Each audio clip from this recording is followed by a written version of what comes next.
자, 오늘 맥주 감사 또 이 맥주 감사에 관련돼서 함께 우리가 살펴보도록 하겠습니다. 자, 맥주절을 지키라라고 이야기하고 있는데 우리 한국 사람들에게는 맥주절이 도대체 뭐냐 이렇게 생각할 수 있을 것 같아요. 맥주절의 그런 명칭을 보면 다른 명칭들이 있습니다. 칠칠절이라고 하기도 하고 오순절이라고 하기도 합니다.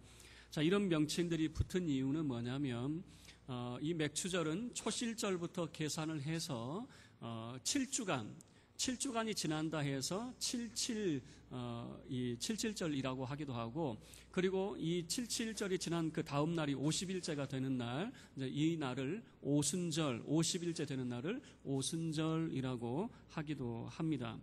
그래서 기준은 어디냐면 초실절에서부터 이제 계산을 하게 되는 거죠.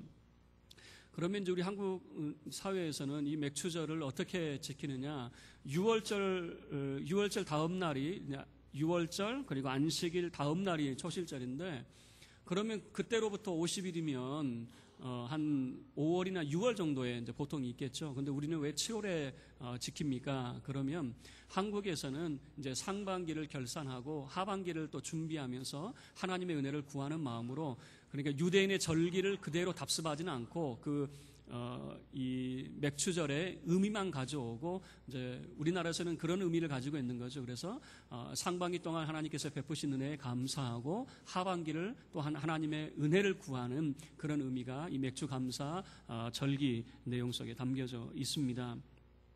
이 맥주 감사절은 사실은 이 한국 교회에서 굉장히 중요하고 또 교회사적으로 매우 중요한 위치를 가지고 있습니다. 왜 그러냐면 초실절로부터 이제 7주간 77이라고 하는, 또는 오순절 그러면 여러분 잘 알죠. 교회가 처음으로 탄생한 날이 바로 이 오순절 아니겠습니까? 성령이 임하시고 교회가 탄생한 날이라고 하는 거죠. 그런 의미에서 살펴보면 이 77절은 굉장히 중요하고 우리 한국 교회에도 매우 중요한 의미를 담고 있다고 볼 수 있겠죠. 자, 먼저 살펴보도록 하겠는데, 이 77절은 교회의 탄생이라고 하는 측면에서 또는 예수님의 부활과 관계되어서 이 맥주절이 매우 중요한 의미를 가지고 있습니다. 초실절로부터 7주가 지난다고 말씀을 드렸죠. 그러면 초실절이 언제이냐? 초실절은 이제 6월절 그리고 6월절 다음 날이 안식일이죠. 안식일 그 다음 날이 초실절이 되는데, 보통 6월절 양 잡는 날은 이제 목요일입니다. 6월절 양 잡는 날은 목요일인데, 그런데 예수님께서 십자가에서 돌아가신 날도 6월절 양 잡는 날이에요. 그런데 예수님 몇 월에 돌아가셨습니까? 그런 거 생각 안 하시는군요. 예수님이 몇 월에 돌아가셨어요? 십자가에서 운명하셨습니까? 금요일 날 돌아가셨죠. 그럼 제가 하는 말에 약간 오해가 있죠. 6월절 양 잡는 날은 목요일이라고 이야기했는데, 그리고 예수님이 십자가에서 죽으신 날도 6월절 양 잡는 날에 돌아가셨다고 말씀했는데, 저는 지금 몇 월에 돌아가셨다고 말하고 있어요? 금요일 날 돌아가셨다고 이야기하고 있죠. 자, 이거는 뭐냐면 우리나라의 날짜 계산법하고 유대인들의 날짜 계산법이 달라서 그래요. 우리는 아침 해가 떠야 하루가 시작되었고, 해가 지면 이제 하루가 끝났다라고 생각을 갖게 되죠. 그런데 유대인들은 해가 지는 그 시간부터 하루가 시작이 되는 겁니다. 그래서 해가 지면 하루가 시작이 되고, 해가 질 무렵에 하루가 끝나는 거죠. 그래서 여러분 이렇게 생각하셔야 돼요. 예수님께서 제자들과 최후의 만찬을 목요일 날 가지셨거든요. 그 목요일 저녁부터가 안식, 그러니까 6월절 양 잡는 날이 진행이 되는 날이에요. 그러면 유대인의 날짜 계산법으로 생각을 하면 목요일 저녁부터 금요일 해지기 전까지가 6월절 양 잡는 날인 거예요. 그러니까 우리는 막 헷갈리는 거예요. 목요일 날 양 잡느냐, 금요일 날 양 잡느냐. 여러분 이제 유대인의 계산법을 한번 생각을 해보자고요. 날짜 계산법으로. 그러면 예수님께서 십자가에서 운명하신 그날도 바로 6월절 양 잡는 날이라고 하는 거죠. 그래서 목요일 저녁에 예수님께서 제자들과 함께 그런 6월절 만찬을 함께 하시게 되는 겁니다. 그러면 금요일 저녁부터는 이제 무엇이 진행이 되냐면 안식일이 진행이 되는 겁니다. 금요일 저녁부터 토요일 이제 해지기 전까지 안식일이 진행이 되고, 그리고 토요일 저녁부터가 이제 초실절이 되는 겁니다. 초실절이라고 하는 것은 뭐냐면 이 유대인들이 모든 작물 중에서 순서적으로 가장 먼저 나는 그런 작물이 있는데 보리가 가장 먼저 났다고 그래요. 여기서 말하는 보리는 우리가 생각하는 그런 보리는 아닌 것 같고 밀 종류 중에 하나였던 것 같습니다. 그래서 6월절에 나는 것이 뭐냐면 보리라고 하는 건데, 여러분 우리가 지난 시간에 함께 살펴봤죠. 오병이어의 사건에 사용된 떡이 무슨 떡입니까? 보리떡이라고 하는 거죠. 보리떡. 그러니까 그 즈음에 생산되는 곡물이 뭐냐면 보리라고 하는 거예요. 6월절 즈음에서. 그래서 이 6월절 즈음에서 나는 작물이 이 보리인데, 여러분 그러니까 예수님께서 부활하신 날, 우리가 소위 주일이라고 이야기하는데 우리는 일요일이지만 이제 유대인의 계산법으로 하면은 일요일이 아니고 몇 요일이 되는 거예요? 이제 토요일이 되는 거죠. 우리는 이제 일요일이 우리 계산법으로 하면은 예수님이 부활하신 날이 되겠지만은, 그런데 토요일이 유대인들에게 있어서는 예수님이 부활하신 날이 되고, 그리고 그날이 바로 초실절이라고 하는 날이에요. 그 초실절에 보리를 이제 보리 첫 단을 베어 가지고 이제 제사장에게 이제 바치는 것이거든요. 그래서 여러분 이 보리를 벤다라고 하는 의미에서 사실은 여러분 이 맥추라고 하는 것은 사실은 이 초실절에 가까운 거죠. 초실절이 맥추절이죠. 그러면 우리가 말하는 맥추절은 어떤 의미에서는 맥추라는 말보다는 사실은 칠칠절이나 오순절이라고 하는 의미가 더 맞을 것 같아요.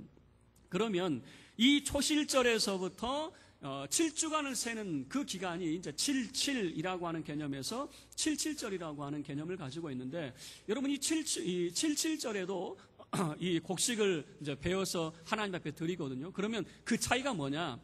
초실절에 추수하는 것과 77절에 추수하는 것이 무슨 차이가 있느냐? 자, 여러분 어떻게 들으면 여러분 좀 헷갈릴 수 있어요. 그런데 수학 공식도 이것만 이해하면 나머지는 쉽거든요. 그러니까 이것만 우리가 좀 여러분 힘들 수 있는데 이것만 이해하면 괜찮아요. 그러니까 조금만 더 아마 여러분 머릿속으로 막 계산이 될 거예요. 이게 토요일이 뭐냐? 저녁부터 계산을 막 하고 여러분도 지금 같이 하고 있을 것 같아요. 자, 보세요. 초실절의 추수하고 77절의 추수가 무슨 차이가 있냐면, 초실절의 추수는 다른 작물들은 아직 나지 않았어요. 다른 작물들은 아직 여러분 추수를 하려면 뭐 열매 달렸다고 바로 딸 수 있는 건 아니잖아요. 추수를 하려면 익어야 추수를 하잖아요. 그래서 다른 작물들은 아직 나지 않거나 익지 않았어요. 그런데 초실절에 보리가 가장 먼저 나는 겁니다. 그래서 이 초실절에 맥추를 하는 것은 뭐냐면은, 보리를 베어서 드리는 것은 뭐냐면 모든 것들의 순서적으로 처음입니다. 처음. 모든 것들의 순서적으로 처음이 바로 초실절이라면, 반면에 77절은 뭐냐면 이제 다른 곡물들도 어느 정도 익었어요. 보리뿐만 아니라 이제는 밀도 익어가기 시작하는 거고, 뭐 대추야자나 감람나무라든가 포도, 그리고 뭐 올리브 같은 거, 뭐 이런 것들이 열리기 시작했어요. 그래서 이 77절에 밀을 추수한다는 것은 단순히 밀만 추수하는 것이 아니라 모든 작물을 추수한다라고 하는 의미를 담고 있는 겁니다. 여러분 이 차이점을 알겠습니까? 초실절은 다른 것은 아직 나지 않았고 오직 보리만, 그리고 77절은 이제 모든 작물이 다 나가지고 추수할 수 있는 모든 작물의 추수라고 하는 의미가 77절의 의미 속에 담겨져 있는 거죠. 그런데 신약 성경을 보면 초실절을 뭐라고 비유를 하냐면 바로 예수님의 첫 부활의 열매로서 비교를 하게 됩니다. 그래서 예수님의 부활은요, 순서적으로 모든 것의 첫 열매가 부활의 첫 열매가 된다면, 77절의 의미는 뭐냐면 이제는 유대인들을 포함해서 모든 예수 그리스도를 믿는 열방의 모든 사람들이 바로 이 부활에 참여하게 되는 것을 보여주는 것이에요. 그래서 모든 작물이라고 하는 것이 이 77절의 의미 속에 이제 담겨 있는 것입니다. 자, 여기까지 따라오시느라고 여러분 수고 많았습니다. 자, 이제 맥추절의 두 가지 의미를 우리가 살펴보도록 하겠습니다. 자, 이거를 하려고 지금까지 이제 했던 겁니다. 맥추절의 두 가지 의미가 있는데, 첫 번째 의미는 뭐냐면 이 맥추절의 의미 속에는 하나님이 주신 땅이라고 하는 의미가 이 맥추절의 의미 속에 담겨져 있습니다. 자, 오늘 우리가 함께 읽었던 출애굽기 23장 16절 말씀 우리 함께 읽도록 하겠습니다. 16절.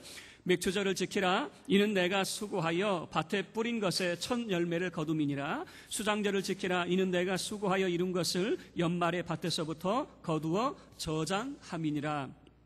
이 맥추절에 있어서 세 가지를 이야기하는데, 여러분 16절에서 보면은 내가 수고하여 밭에 뿌린 것에 무엇을 거둠이라고요? 첫 열매를 거두었다라고 하는 거죠. 이 첫 열매라고 하는 것은 뭐냐면 모든 농작물의 첫 열매를 이제 의미하게 되는 거죠. 그래서 맥주 감사에는 여러분 하나님 앞에 바칠 때 무엇을 드리냐면 첫 열매를 하나님 앞에 바치는 의미가 이 맥주 감사 속에 있습니다. 두 번째는 여러분 19절 말씀을 함께 읽도록 하겠습니다. 19절 시작. 내 토지에서 처음 거둔 열매에 가장 좋은 것을 가져다가 너의 하나님 여호와의 전에 드릴지니라. 너는 염소 새끼를 그 어미의 젖으로 삼지 말지니라. 여러분 19절을 보면 이 맥주 감사 때 무엇을 요구하고 있냐면 내 토지에서 처음 거둔 열매에 어떤 거요? 가장 좋은 열매. 그래서 여러분 맥주 감사에는 첫 번째는 첫 열매로 하나님 앞에 드리는 것이고, 두 번째는 가장 좋은 것으로 하나님 앞에 드려라라고 하는 겁니다. 또 세 번째 의미가 하나 더 있는데 하나만 더 찾아보겠습니다. 성경 한 구절 찾아볼 텐데 우리 신명기 16장 말씀을 함께 다 열어보시길 바랍니다. 자, 이 신명기 16장만 찾아볼 테니까 본문을 접어두시고 신명기 16장 10절 말씀 한번 다 열어보시길 바랍니다. 구약성경 288쪽입니다. 신명기 16장 10절 말씀입니다. 자, 우리 다 찾으신 줄 알고 우리 한 목소리로 우리 합독하겠습니다. 10절. 내 하나님 여호와 앞에 77절을 지키되 내 하나님 여호와께서 내게 복을 주신 대로 내 힘을 헤아려 자원하는 예물을 드리고 라고 하는 표현을 쓰고 있죠. 여러분이 77절의 예물을 가져올 때는 첫 예물이고 가장 좋은 것으로 준비를 합니다. 그런데 여기에 또 한 가지가 뭐냐면 내 하나님 여호와께서 내게 복을 주신 대로 내 힘을 헤아려서 어떤 마음으로요? 자원함으로. 여러분 어떤 사람은 옆구리 콕콕 찔러가면서 야, 너 부자인데 그거밖에 안 하냐? 여러분 그런 게 아니에요. 남이 옆구리 쿡쿡 찔러가지고 겨우 하는 것이 아니라 여기에는 여러분 77절의 의미 속에는 자원함의 예물을 하나님 앞에 드려라 라고 하는 의미가 담겨져 있는 겁니다. 여러분 이 세 가지요. 첫 열매로 가장 좋은 것으로 자원함으로. 여러분 이게 뭐냐면 하나님의 땅에서 처음으로, 그리고 하나님이 주신 땅에서 내가 소산물을 얻었잖아요. 내가 얻은 그 소산물의 첫 열매요, 내가 얻은 소산물의 가장 좋은 것이요, 내가 얻은 소산물 중에서 자원함으로 하나님 앞에 드리는데, 여러분 그 의미는 뭐냐면 하나님이 내게 주신 땅에서의 소산물이다라고 하는 거예요. 여러분 하나님이 내게 주신 땅에서의 소산물을 첫 것으로, 가장 좋은 것으로, 그리고 자원함으로 드리는 것이거든요. 여러분 첫 것에 대해서 우리가 말씀을 드렸습니다. 첫 것은 하나라고 하는 산술적인 의미에서 하나를 말하는 것이 아니고 첫 것은 대표성을 말한다고 말씀을 드렸죠. 그래서 하나님의 땅의 모든 소산물은 누구 것이라고 고백을 하는 겁니까?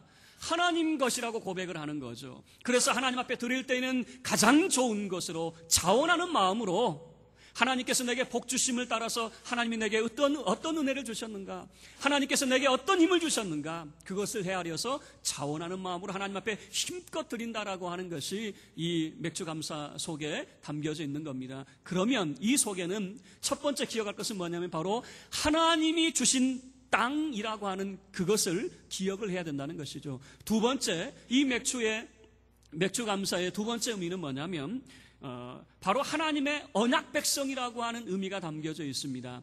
여러분 이 랍비 전통에 의하면 이 77절에 모세가 시내산에서 하나님의 언약의 말씀을 받았다라고 하는 전통이 있습니다. 여러분 출애굽기의 내용을 보면은 출애굽한 이스라엘 백성이 3개월 만에 시내산에 도달을 합니다. 그리고 3개월 되던 그때에 모세는 시내산에서 하나님으로부터 율법을 수여받게 되는 것이거든요. 이 율법을 수여받는 것이 뭐냐? 마치 무엇과 같냐면 결혼 예식과 같은 겁니다. 여러분 남녀가 결혼하지 않고도, 결혼식을 하지 않고도 살 수 있나요? 없나요? 산다고 하면 안 되죠. 결혼식을 하고 살아야죠. 그런데 어쨌든 살 수도 있다고 치자 그 말이에요. 그런데 결혼식을 하는 이유가 뭐겠습니까? 결혼식을 하는 이유는 다른 많은 사람들에게 이 사람은 내 아내요, 이 사람은 내 남편이라고 하는 여러분, 이것을 공식적으로 선언하는 것이고, 또 거기에서 무엇을 선서하게 되냐면, 서약을 하게 되냐면, 남편 된 도리, 아내 된 도리를 다 하겠습니다라고 하는 것이 바로 이 결혼식 상에서의 서약이거든요. 여러분, 이 가정이 여러분 참 이게 힘들지 않고 행복하게 살 수 있는 방법이 하나 있어요. 그 방법은 뭐냐면, 결혼식 때 서약대로만 살면 여러분 깨질 가정 하나도 없어요. 문제는 뭐냐면, 결혼식 때 내가 서약했던 것을 까마득하게 잊어버리는 거예요. 그리고 내 자존심을 드러내는 거죠. 그러니까 힘이 들거든요. 여러분, 결혼식을 하는 이유는 뭐냐면 서약을 하는 거예요. 서약은 뭡니까?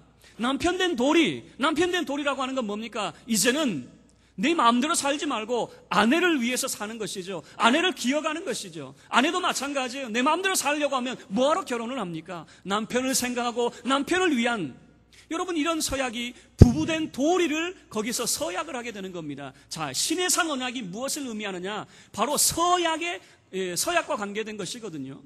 여러분, 이 출애굽기를 읽어보시면 모세가 하나님 앞에 이 시내산에서 이 10계명 말씀만 받은 게 아니에요. 크게는 무엇을 받았냐면, 하나님의 백성은 어떻게 살아야 되는가, 그리고 하나님의 백성은 어떻게 하나님을 섬겨야 되는가, 이것을 배우는 거거든요. 그리고 이 율법을 그들이 이제 수여받을 때에 그들이 하나님 앞에 무엇을 서약을 했냐면, 우리는 하나님의 율법의 말씀대로 살겠습니다, 우리가 하나님의 뜻을 따라 살겠습니다 라고 하는 것을 서약했거든요.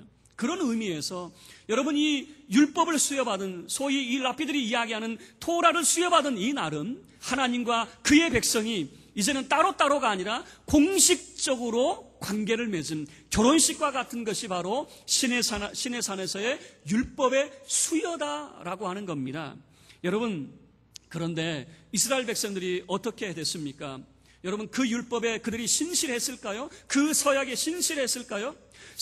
구약 성경의 모든 내용을 보면 이스라엘 백성들이 서약에 불충실했다라고 하는 것을 보여줍니다. 그들은 우상을 따라 섬기기 시작했습니다. 하나님을 멀리하기 시작했습니다. 율법을 쫓지 않는 삶을 살았습니다. 서약을 어기는 자의 삶을 살았습니다. 그래서 하나님께서 유대인들을 어떻게 했습니까? 세계 열방에 흩어버리시는 겁니다. 그들이 성스럽게 여겼던 성전마저도 회파시켜버리고 무너뜨려 버리시는 겁니다. 그래서 여러분, 현대 이 유대인들이 7.7절을 어떻게 지내냐면은, 이 7.7절을 통곡의 벽 앞에 모여서 그들이 예배를 드립니다. 여러분, 통곡의 벽이 어떤 것인지 아시죠? 많이 들어보셨죠? 통곡의 벽은 이 성전 자리 중에서 유일하게 남은 벽인데 바로 서쪽 벽이거든요. 여러분, 서쪽 벽이 무엇을 의미합니까? 보통 성전은요, 출입문이 어디에 있냐면 동쪽에 있습니다. 동쪽에서 하나님이 출입을 하시고, 그리고 제사장이 출입을 하게 되거든요. 동쪽에서 출입을 하면 성전 마당들을 지나게 되죠. 그리고 성소를 지나게 되죠. 그리고 가장 서쪽에는 무엇이 있냐면 하나님의 임재의 상징인 언약궤가 그곳에 안치되어 있습니다. 우리가 말하는 지성소 자리가 서쪽 끝에 있는 거죠. 그러면 생각을 해보세요. 통곡의 벽은 서벽이거든요. 그러면 이 통곡의 벽 너머에 무엇이 있습니까? 하나님의 임재의 자리, 하나님의 영광의 자리, 지성소가 그 자리에 있거든요.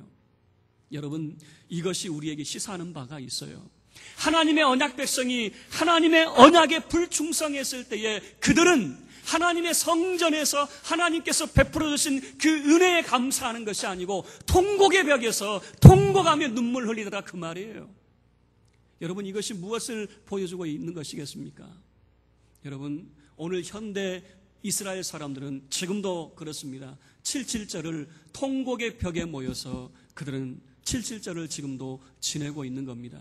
언약의 백성은 바로 하나님의 언약에 성실하게 그 언약을 준행해야 되는 것이 바로 언약 백성의 책임이자 의무입니다. 자, 말씀을 여러분 정리하도록 하겠습니다. 여러분, 이 맥주 감사의 의미 속에는 두 가지 의미가 담겨져 있는데, 첫 번째는 하나님이 주신 땅이라고 하는 의미가 담겨져 있고, 두 번째는 바로 하나님의 언약 백성이라고 하는 의미가 담겨져 있습니다. 그러면 이 둘을 묶으면 어떤 의미냐면, 하나님이 주신 땅에서 하나님의 언약 백성이 하나님의 부요하심을 누리잖아요. 그래서 그 부요하심에 감사하는 것을 하나님의 성전에 나가서 하나님께서 우리에게 열매를 주셨잖아요. 그 풍성한 첫 열매를, 그 풍성한 좋은 열매를 정말 자원하는 마음으로 하나님 앞에 예물로 바쳐드리는 겁니다. 그런데 현대 이 이스라엘 가운데에 여러분 보여주는 것은 하나님의 언약 백성이 하나님이 주신 땅을 더럽혔을 때에 어떻게 된다는 겁니까? 그들은 하나님 앞에 예배하지 못해요. 그들은 통곡의 벽에서 오늘도 하나님의 부요하심을 찬송해야 될 그들은 통곡의 벽 앞에 모여서 울며 자복하고 있다 그 말입니다. 여러분, 맥주 감사는 두 가지 의미를 담고 있습니다. 하나님이 주신 땅에서 하나님의 언약 백성이 하나님께서 우리에게 허락하여 주신 그 부요하심을 하나님의 전에 나와서 감사하며 찬송하는 의미가 이 맥주 감사 속에 담겨져 있다는 겁니다. 여러분, 단순히 절기로 지내지 마시고 단순히 어느 시간이 되면 이것을 지키는 것으로 여러분 생각하지 마시고 바로 우리가 발딛고 사는 이 땅이 하나님이 우리에게 주신 땅이요 하나님의 언약 백성이 여러분 매일의 삶 속에서 하나님께서 우리에게 베풀어 주신 그 은혜가 얼마나 많습니까? 하나님의 부요하심을 우리가 얼마나 누리고 있습니까? 하나님께서 내게 베푸신 그 은총을 하나님의 그 부요하심을 첫 열매로 가장 좋은 것으로 그리고 자원하는 마음으로 하나님 앞에 드리는 여러분의 삶이 될 수 있기를 주의 이름으로 축원합니다. 그래서 이 맥주 감사를 통해서 우리는 늘 두 가지를 기억하는 겁니다. 하나님의 주신 땅에서 하나님의 언약 백성이 어떻게 살아가야 되는가? 여러분, 이것을 우리가 인식하지 못하면 현대 유대인들과 같이 우리도 통곡의 벽 앞에 여러분 통곡하고 있을지 몰라요. 여러분의 삶은 통곡의 삶이 아니라 참으로 하나님의 부요하심을 누리는 자의 삶이 될 수 있기를 바라고 하나님 앞에 첫 열매로 가장 좋은 것으로 그리고 자원함으로 정말 기쁨의 축제가 될 수 있는 여러분의 삶이 될 수 있기를 주의 이름으로 축원합니다.